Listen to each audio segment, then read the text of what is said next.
Hey there, Margie Bryce here, bringing you the Crabby Pastor podcast. And I don't think you're going to be too surprised to know that it's too easy today to become the Crabby Pastor. Our time together will give you food for thought to help you be the ministry leader fully surrendered to God's purposes and living into whatever it takes to get you there and keep you there. So we're talking about sustainability in ministry. So how do the pieces of your life fit together? Do they fit together well and things are humming along just fine? Or are there some pieces that are tight or absent or just not fitting the bill? This is your invitation to join me in my glass workshop for a video series where I am going to do a stained glass project while I talk to you about sustainability and building sustainability into your heart and into your life. So I am going to be doing my art, which is a form of self-care, and I'm going to invite you into that space with me, and I'm going to chat. I'm going to chat about self-care, and I'm going to show you how I create.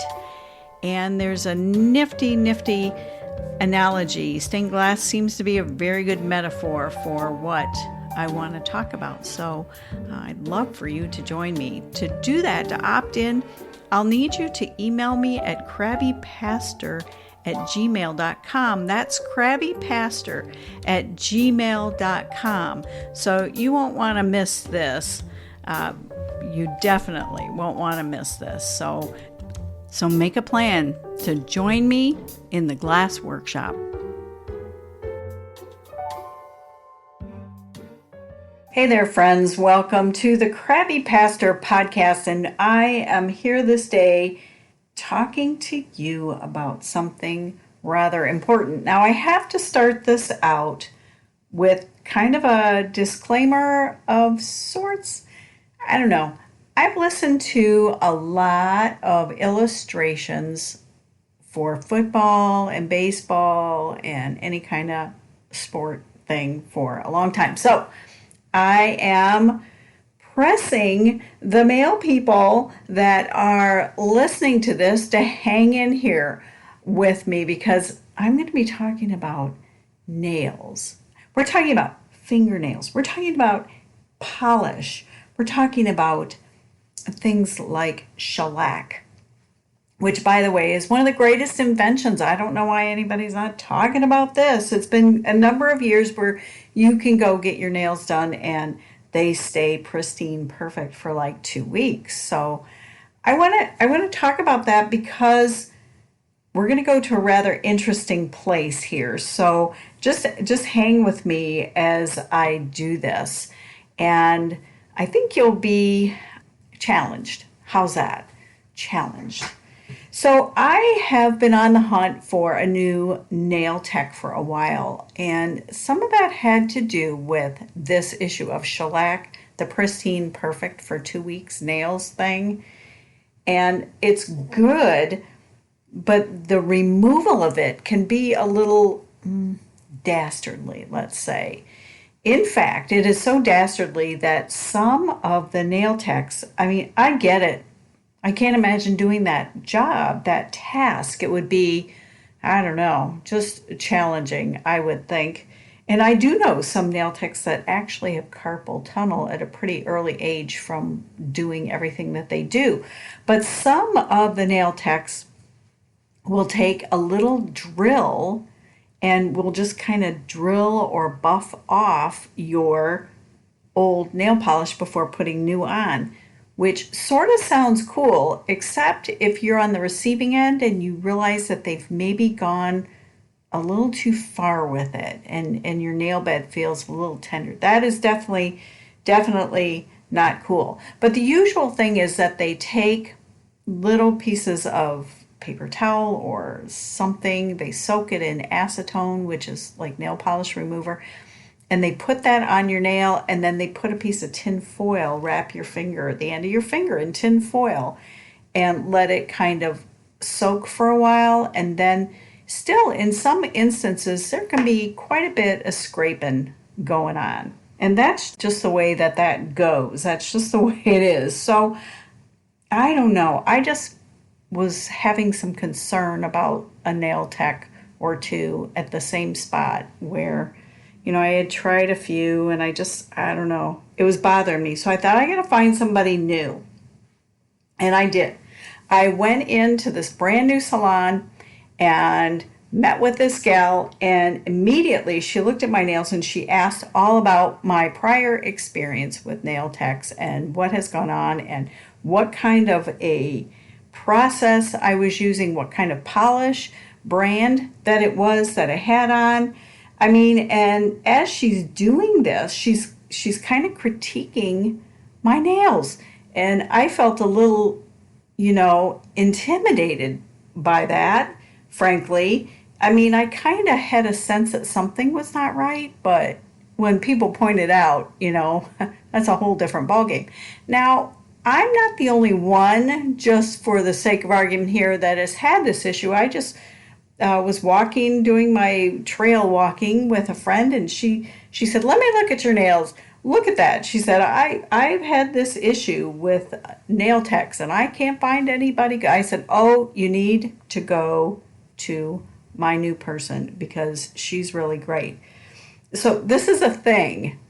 All the ladies are saying, yeah, the ladies that do this, and the guys, well, you're just going to have to go on this little journey, okay, for just a few moments here. So my new nail tech is looking at my nails, and she's telling me that they are layers of clear base coat that were never properly removed there, and that there's ripples in my nails. And then she goes on to a lengthy diatribe about how she can make my nails be healthy again. Now, I don't know that I would have said, "Man, my nails are not healthy." I just had an uneasy feeling about how it was going, okay? And just, some of the places will get you in and get you out in an hour, and that's the goal. If that's what you're looking for, that's fine, because this gal does take a little bit longer, but she definitely, looked at my nails and put them in the category of unhealthy. And she prescribed some oil for me to put on my cuticles and all this. And then I come back the next time and she is still going on and on. I mean, I have to be quite honest. I was like almost a little intimidated to show up because I was wondering what she was going to say, like, "Ooh, am I doing a good job?" or what. I'm not sure what that's about, where I just felt a little intimidated by her. But okay, I kept on with her, and I can see that there is a drastic difference between someone who just does the task, just do the task, get this done, and someone who is really concerned about how it is done and whether it's done in a way that health remains, health flourishes, because healthy things grow, right? And someone who wants to be sure that the process that they're doing for you is going to nurture and even be sustainable long term. So I have to say, this new gal this is a mindset, and I've done this for off and on for, probably more years than I want to confess to you. I'll get tired of it and just stop doing it, and then there's a special event and I'll start doing it again.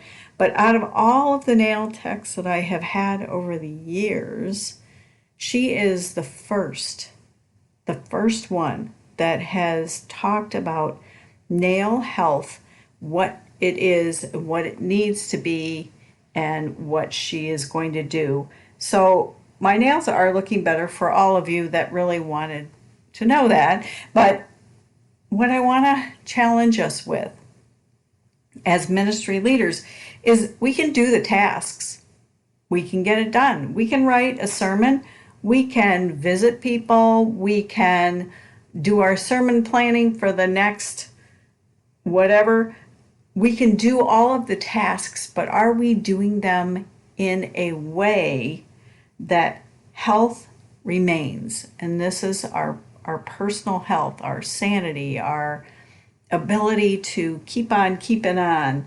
Are we doing our task in a way that our soul is nurtured and that we can sustain this long term? Or are we just limping through the next holy season barely, and we just might collapse for who knows how long after we are done?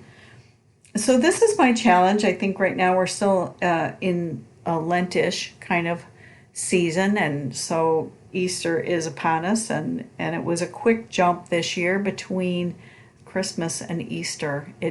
Easter came early this year, so I just have had concern about how well pastors are making sure that the tasks that they are called to do are done at a pace that is nurturing and sustainable, and that our load is not beyond what is going to be healthy for us to sustain long term. So don't just blow through all the tasks going at warp speed just to get it done, but slow down and make sure that you're working at a pace that is long term sustainable.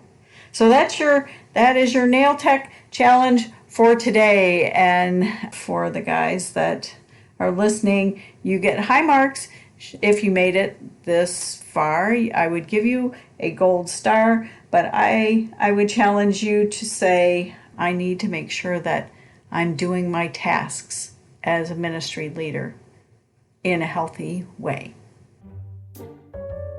Are you wondering whether your fatigue, your lack of motivation, your lack of interest is burnout, maybe? I just wanted to let you know that I have a resource on the website, margiebryce.com. That's BRYCE, margiebryce.com. And it is a burnout questionnaire, free for you to download and kind of self-assess and get a sense of where you're at. And there are questions that not only ask about what you're going through, but maybe how often you're experiencing it. And that's kind of a key to where you might be, because you have to know where you are in order to chart a course forward. And most pastors and ministry leaders who experience burnout rarely know that that's where they're at until they're well into it. And if you're unsure about that little statistic, so far everybody that I've interviewed on this podcast who has experienced burnout, when I ask that kind of question, they're like, yeah, I didn't know that's where I was at. So again, go to margiebryce.com. It's on the homepage of the website, and you can get your burnout questionnaire and kind of see where you're at. Hey friends, the Crabby Pastor podcast is sponsored by Bryce Art Glass, and you can find that on Facebook. I make stained glass. That's part of my self-care. And also by Bryce Coaching, where I coach ministry leaders and business leaders. And so the funds that I generate from coaching and from making stained glass is what is supporting this podcast. And I will have opportunities for you to be a part of sponsoring me. And as always, you can do the buy me a cup of coffee thing in the show notes. But I will have some other ways that you can be a part of getting the word out about the importance of healthy self-care for ministry leaders. Hey, thanks for listening.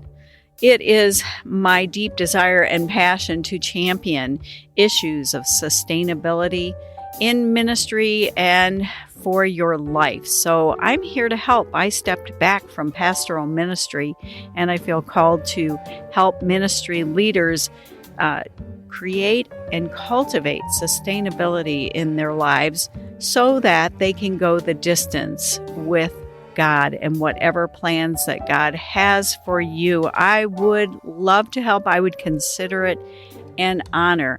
And in all things, make sure you connect to these sustainability practices, so that you don't become the crabby pastor.